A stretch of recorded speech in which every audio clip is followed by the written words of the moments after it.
Honourable member for Vaughan, Woodbridge. Thank you, Mr. Speaker. It gives me great pleasure today to rise and speak on the budget.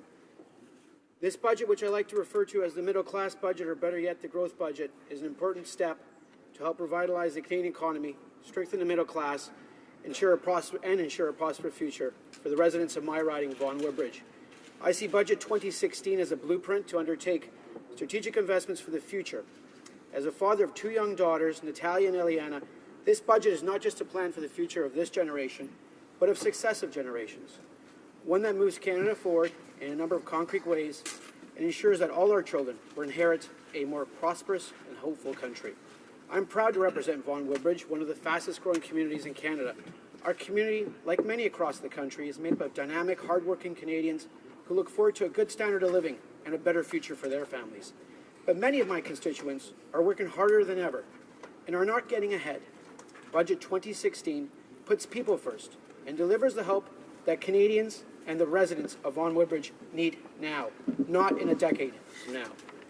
Mr. Speaker, as an economist and someone who worked in the global financial markets for nearly a quarter of a century, I can state with expertise that Budget 2016 is fiscally prudent. It is a responsible approach to fiscal management, cemented through a fiscal anchor.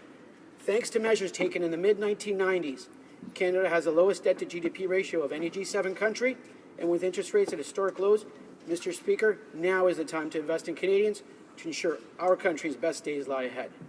However, Canada's fiscal strength rests largely in its low debt burden, and protecting this source of strength is of paramount importance. Mr. Speaker, to maintain Canada's low debt burden and its fiscal advantage, our government is committed to reducing the federal debt-to-GDP ratio to a lower level over a 5-year period ending 2020-2021. This commitment preserves the government's capacity to respond to potential future economic crisis and that future generations are not burdened. I'm extremely proud of Budget 2016, and I know it'll make a positive difference in the lives of the residents of Vaughan Woodbridge. Mr. Speaker, I wish to highlight a few measures that are particularly significant to me and my constituents, including measures that strengthen the middle class, undertake strategic investments in infrastructure that build stronger communities, the introduction of the transformational Canada Child Benefit, and ensuring a dignified retirement for our seniors. Mr. Speaker, one of the first actions our government took was to introduce a $3 billion middle-class tax cut and to ask the wealthiest 1% to pay a little bit more.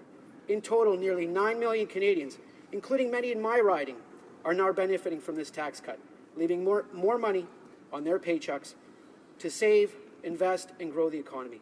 Mr. Speaker, I am proud of this government's commitment to families with the introduction of the transformational CCB. The CCB will now be tax-free to parents, better targeted to those who need it the most, and much more generous. In fact, 9 out of 10 families will receive more child benefits than under the current system, with an average increase of almost $2,300. Even more significant, Mr. Speaker, is that with the introduction of a better targeted CCB, about 300,000 fewer children will be living in poverty. Mr. Speaker, the CCB will be a leading force in our efforts towards poverty reduction, and for this our government should be applauded by all members of the House. Mr. Speaker, we all know too well the growing infrastructure deficit faced by cities and provinces across Canada, and that our economic well-being depends on our ability to move people, goods, and services. Mr. Speaker, our government during the election listened and heard the unified voice from experts, including the Bank of Canada Governor Stephen Poloz, who noted that infrastructure is an ingredient to economic growth. It's sort of an enabler of economic growth. That is why we have made an historic commitment to invest $120 billion in infrastructure over 10 years. This is a smart investment that is much needed. Studies have consistently shown that for every dollar invested in infrastructure, approximately $1.50 in economic activity is generated. Investing in infrastructure creates good, well-paying jobs that can help the middle class grow and prosper. But, Mr. Speaker, our investment in infrastructure, be it public, social, or green, are not just about creating jobs and economic growth, but more importantly, are also about building communities that Canadians are proud to call home. Currently, congestion in the Greater Toronto Area is costing the economy billions of dollars and negatively impacting the quality of life of all residents. In Phase 1 of the infrastructure plan, $3.4 billion over 3 years will be invested in public transit, of which $1.5 billion is earmarked for Ontario. Mr. Speaker, This investment, along with the current infrastructure projects, including the Toronto-York Spadina subway expansion into Vaughan, are tangible measures to begin to address the costs associated with congestion. Mr. Speaker, as we move forward, we will implement a plan for investment in infrastructure, but the government will also plan for a more innovative Canada. Mr. Speaker, innovation is today's driver of inclusive growth, and Canada must be in it to win it. In Budget 2016, the government is defining a new vision for Canada's economy, to build Canada as a centre of global innovation. Firstly, our government will fund a $2 billion investment over 3 years for a new post-secondary institution strategic investment fund to modernize on-campus research, commercialization, and training facilities. Budget 216 will also provide additional $95 million per year in strengthening Canada's world-class research capacity and excellence. Mr. Speaker, Canadians face a rapidly changing global economy, and for us to succeed, we must foster citizens to be global leaders in their fields and have our creative and entrepreneurial citizens propel the economy forward. Mr. Speaker, on an issue that touches me greatly and in my riding, seniors who help build this great country we live in, Budget 2016 puts forward significant new investments to ensure that all seniors can enjoy a secure and dignified retirement. The planned increase of up to $947 per year, or a 10% increase to the guaranteed income supplement, which is set to start in July, will help the most vulnerable single seniors. Mr. Speaker, over 900,000 seniors, including many in my riding of Vaughan Woodbridge, will be helped by this measure. But we're doing more.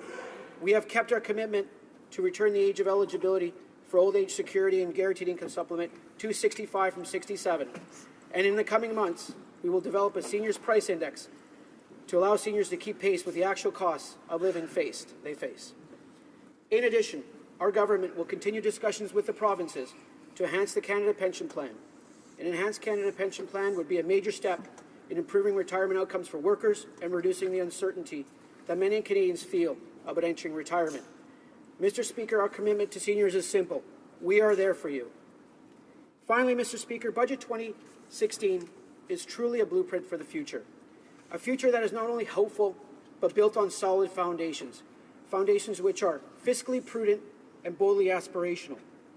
Our country's best days are ahead of us, and we will seize the opportunity to invest in Canadians, including the residents of Vaughan Woodbridge, who I am privileged to serve.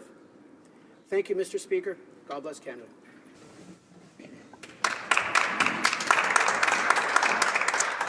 Questions and comments? The honourable member for Timmins James Bay.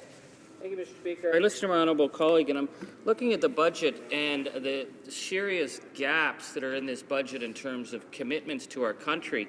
And one of the huge gaps that I see is in the area of Northern Ontario, where we have the Ring of Fire development, which would be a transformative project for the economy of our entire region, not just in the coming years, but in the coming generations.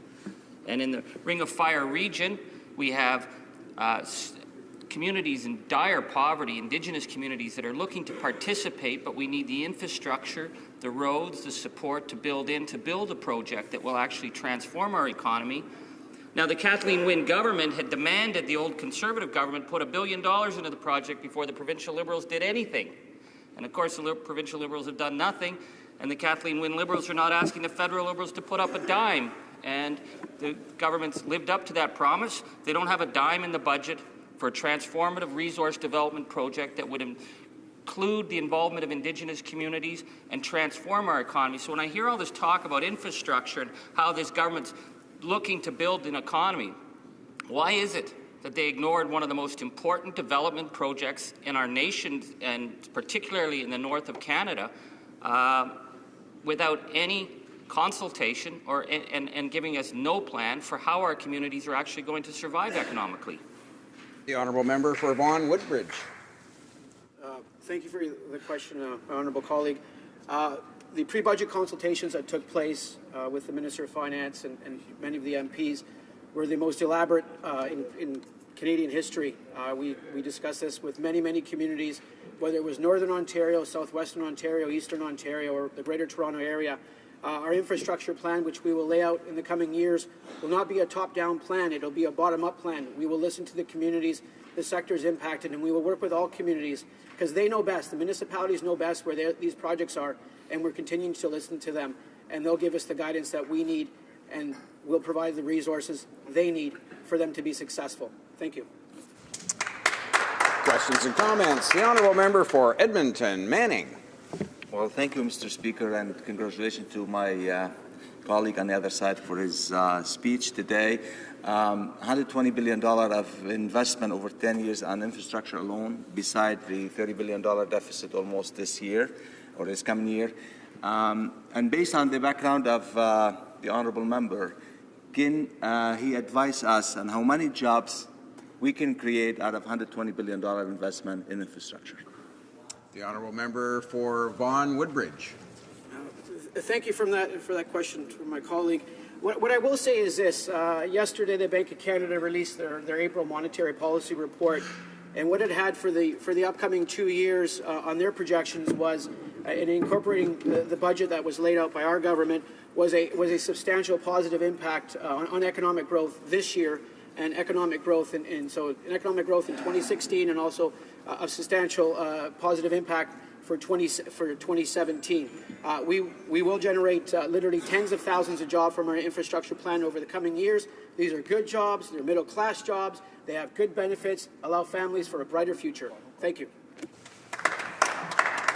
Questions and comments? Question commentaire. The Honourable Parliamentary Secretary to the Government House Leader. Yes, thank you, Mr. Speaker. And I'm always intrigued by questions coming from the New Democrats, and I'd ask my colleague to provide some commentary in regards to. They always want to say, well, we should be spending more money on this, should be spending more money on this and that and this, and it's billions and billions of additional dollars that they believe we should be spending. On the other hand, they had a huge leap, if I can put it that way, Mr. Speaker, where they said we are going to have a balanced budget guarantee. Now, that balanced budget guarantee would have meant severe cuts to the budget. Can the member give any sort of indication what he believes the NDP might have been cutting, let alone saying that they would be putting more money into the budget? There seems to be a lot of potential hypocrisy there. Would he not agree? The Honourable member for Vaughan, Woodbridge. Thank you to my honourable colleague for his question. What I will comment is that any promise by any party to balance the budget in times of low commodity prices and a sharp drop in revenues for the government is really irresponsible. It's irresponsible to Canadians. It's irresponsible for those cuts to occur. And it was funny and ironic that they didn't say where they would cut. So they said the top, but they didn't say where would they cut. Would they cut child benefits? Would they cut benefits to seniors? It is a little bit hypocritical of them, and it would result in a negative impact on economic growth and, of course, jobs. And we're the opposite of that. We'll be investing in Canadians this year and for the years to come. Thank you. Resuming debate.